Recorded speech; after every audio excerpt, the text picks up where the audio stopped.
I was 19, I'm now 22, and I worked in the mall in my town. My town is relatively calm, never have any major crimes committed, but the city that's about 15 minutes out used to have the highest murder rates in Canada. The mall I worked in was pretty small. The usual type of customers were moms with their kids or older people just trying to pass the time, not a sketchy type of mall at all, and very safe to work at.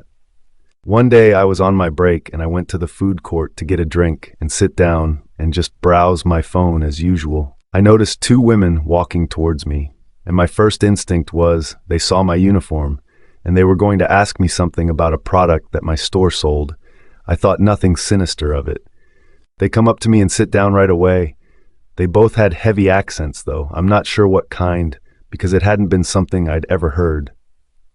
They were dressed very classy, as if they were going to church, and they relatively seemed completely normal. One of the women pulls out a book, and they begin asking me some odd questions, such as, "Do you go to church? Do you believe in God?" Mainly just stuff that has to do with religion, so I assumed they were some sort of missionaries. They then began to tell me about God the Mother. With me being extremely shy, I just listened to them talk. They then asked me if I was able to come with them to a youth group that they had organized. That was going on tonight. I told them that I was at work and just on break, so I couldn't go, but they continued to insist. Finally, they got the message that I couldn't go with them, so they asked me for my phone number and told me that they'd text me next time they arranged one, and I could go. I really didn't want to talk to them anymore. I wanted to get them to leave, so I agreed and gave them my phone number. A couple of days later, I got a text from them trying to arrange something, but I just blocked the number and thought nothing of it.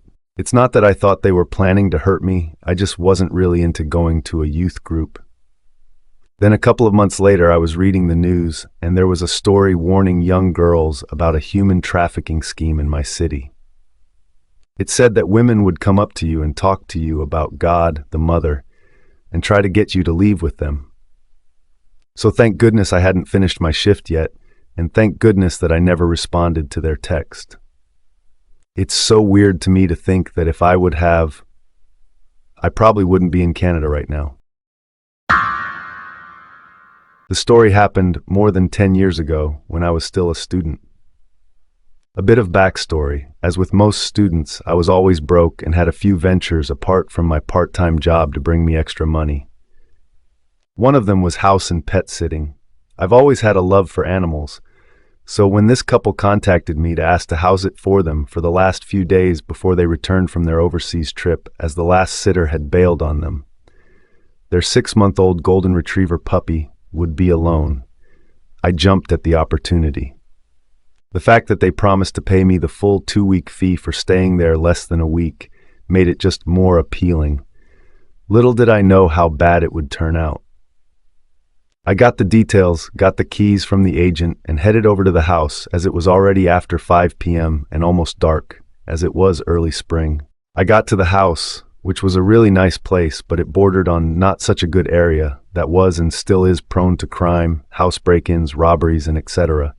It didn't bother me much, because, nothing will happen to me. I know young and naive.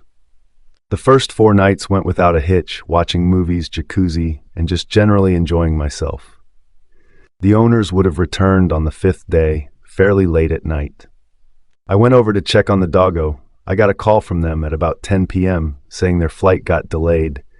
They're going to stay in a hotel and do the 3.5-hour drive back the following morning, and asked if I could sleep there again that night, which was fine since I was already there and had my overnight bag still in my car.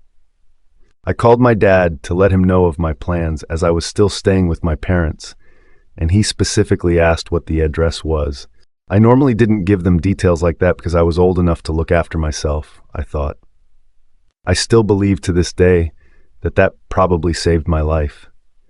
I eventually got to bed at 1 a.m., and it felt like I'd only slept 5 minutes when I was awoken to a window breaking, and I could hear movement and what sounded like footsteps running down the hall.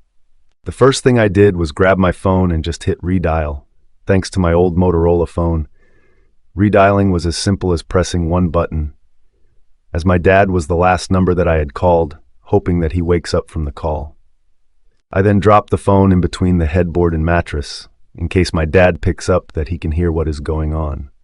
I had barely done that when the first guy stormed through the bedroom door. I could see his silhouette, and he had a knife in his hand. When he saw me, he raised it and came at me. Know one thing, to those that are unfamiliar with South Africa about crimes, is that robberies and house invasions usually are very brutal and violent. People get murdered or tortured if they in the slightest retaliate or don't cooperate with the robbers. Out of instinct, I raised my legs back when he came at me, and when he came within reach, I kicked both legs out as hard as I can. No, I'm not a small guy. I'm 6'3", and at that stage I weighed about 100 kilograms or 220 pounds, and I was fit and strong. My time, not spent at the University of Work, was at the gym. I could do an easy 250-pound bench, 350-pound squat. When I kicked and made contact with the guy, he completely lifted off the ground and shot into the wall. Luckily, the knife shot out of his hand as well. Before he got the chance to get up, I was on top of him, driving my right knee into his face, and in return, his head into the wall. I knew that my life depended on it, so I put in some extra force. The guy dropped like a sack of potatoes, but before I could get up, I heard the sound of the pistol and I froze. It felt like all the blood drained from my body, and I became just numb. I remember the only thing that went through my head was that if he shot me, that I would rather die than be disabled or dependent on other people that will have to take care of me. He stood like that with a pistol against my head for what felt like hours, but was probably less than 10 seconds. I didn't move, and he eventually said in very broken English to get on the bed face down. I panicked, but thought that if he wanted to shoot me, that he already would have done so. So I did as he said. He threw a blanket over me, and I turned into a fetal position with my back against the wall, just so that if they wanted to stab me, that I'd have my legs and arms in front to protect my body. Now by that time I'd forgotten that I'd called my dad, and the guy that I knocked is still down. I heard a third guy come into the room, and I could hear what sounded like Portuguese to me. I couldn't understand what they said, but I recognized it as we used to go to Mozambique on holiday a lot, and that is the main language spoken there. The one guy tried to get the guy that I put down off the ground, while the others started to ransack the house, shoving valuables into a huge bag. It was about this time that I heard tires screeching and a car approaching at what sounded like Mach 1. The car skidded to a halt right in front of the gate, and I heard someone scream. It was my dad. The three inside the house panicked and ran out of the back door and tried to jump the fence. My dad opened fire, shooting in their general direction. Now I know my dad missed them on purpose, because if he wanted to hit them, he would, as he's not just one of, but the best shot that I know. And I'm not just saying that because he's my dad. He is ex-Special Forces, represented in South Africa in the Clay Pigeon World Championships a couple of years ago, has various regional pistol and rifle championship titles, and is a gunsmith by occupation. I have seen him hit golf balls at 50 meters with his pistol. I grabbed the house keys and pressed the gate remote, and my dad called the police while he came in. I met him at the front door, and we walked out to the car to wait there for the police. It took them over an hour to get there, some excuse of no vehicle available. By that time, I had calmed down and started to look for the dog. I couldn't find her anywhere. I grabbed a flashlight from my dad and started scanning the surrounding yard, and as I got to the corner, I could see her laying on the ground. I got to her and saw that she had passed away. Later autopsies revealed that she was poisoned, and the police found pieces of meat laced with poison near the fence. Poisoning is pretty standard practice in my country for dealing with dogs at a house or area that is targeted for a break-in or robbery. I was fuming and so sad. The police were also pretty useless and had a don't-care attitude and barely took our statements. By that time, it was starting to get light, and I retrieved my bag phone and locked the house as good as I can without touching anything and drove home behind my father.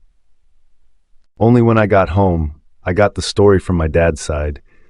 He said he answered my call only to hear the shouting and what sounded like fighting going on, and when I didn't respond, he flew out of the house and raced over. Luckily, he asked for the address the previous night, and he knew the area well enough to know exactly which house it was. Now, my dad got there pretty quickly, and he said he stayed on the line the whole time, only hanging up when he stopped at the gate. My parents' house is about 10 kilometers or 6 miles from there through a residential area. It normally took about 20 minutes of a drive, and the call duration was 7 minutes and 13 seconds. I met the detective there later that day, gave my statement, they took fingerprints, etc., and the owners got back about the same time. The rest of the day was a blur as I came down from the shock and adrenaline. Now that is not where the story ends. About 7 or 8 months later, I got a call from the detective telling me they caught the guys, and I must come to a lineup to point them out. I specifically told her that I didn't see any of their faces, as it was dark. And after the guy held the gun against my head, I was under the blanket and didn't see anything. She assured me that they caught them on fingerprints and will show them to me beforehand, which might not be the ethically correct way to do it, but they wanted to have as much evidence as possible against them. You will understand why in a minute. I got to the police station, and unlike you see in the movies, there is no one-way glass or separation room.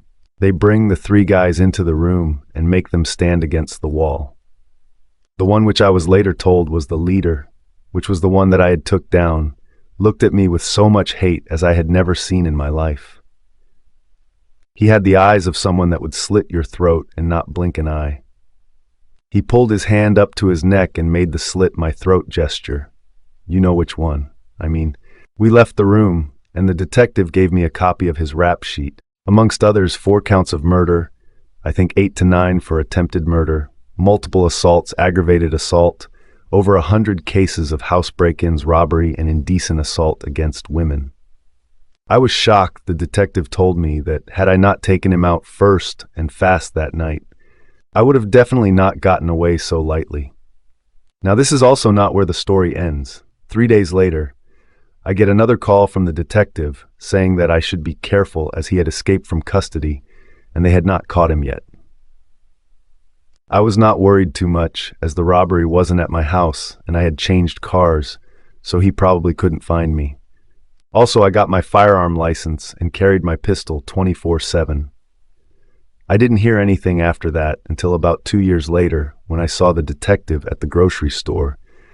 We started talking about the case, and she told me that he was killed during home invasion. He broke into the wrong house, and the owner was waiting for him. Pistol on one hand, shot him once in the stomach and once in the neck. And thanks to the slow response time of emergency services and police, he bled out on the guy's living room floor, ridding society of a piece of human garbage.